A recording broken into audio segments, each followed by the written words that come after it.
కేంద్ర హోంమంత్రి అమిత్ షా క్రైస్తవ మత పెద్దలతో జరిపిన సమావేశంలో ఎఫ్ఆర్సిఐ సవరణలకు సంబంధించి కీలకమైన హామీ ఇచ్చారు. ఎఫ్సిఆర్ఏ బిల్లులోని నిబంధనలను పాత తేదీ నుండి వర్తింపజేయమని అమిత్ షా స్పష్టం చేశారు.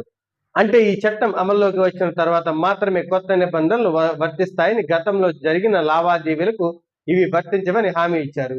చట్టం పాత కేసులపై ప్రభావం చూపుతుందనే ఆందోళనను క్రైస్తవ సంస్థలు వ్యక్తం చేసిన నేపథ్యంలో ప్రభుత్వం నుండి ఈ స్పష్టత వచ్చింది. ఇది లాభాపేక్ష లేని సంస్థలు మరియు మతపరమైన సంస్థల కార్యకలాపాలకు ఊరటనిస్తుంది. విదేశాల నుండి వచ్చే విరాళాలను పారదర్శకంగా ఉంచడం మరియు దేశ భద్రత దృష్ట్యా విరాళాలను వినియోగించడాన్ని పర్యవేక్షించడం కోసం ఈ చట్టాన్ని రూపొందించారు.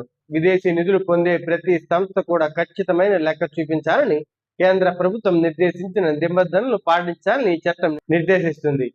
చాలా క్రైస్తవ సంస్థలు వైద్య, విద్య మరియు సామాజిక కార్యక్రమాల కోసం విదేశీ నిధులపై ఆధారపడతాయి. అమిత్ షా ఇచ్చిన హామీ వల్ల ఆయా సంస్థలు తమ సేవా కార్యక్రమాలను ఎటువంటి అడ్డంకులు లేకుండా కొనసాగించవచ్చని భావిస్తున్నారు.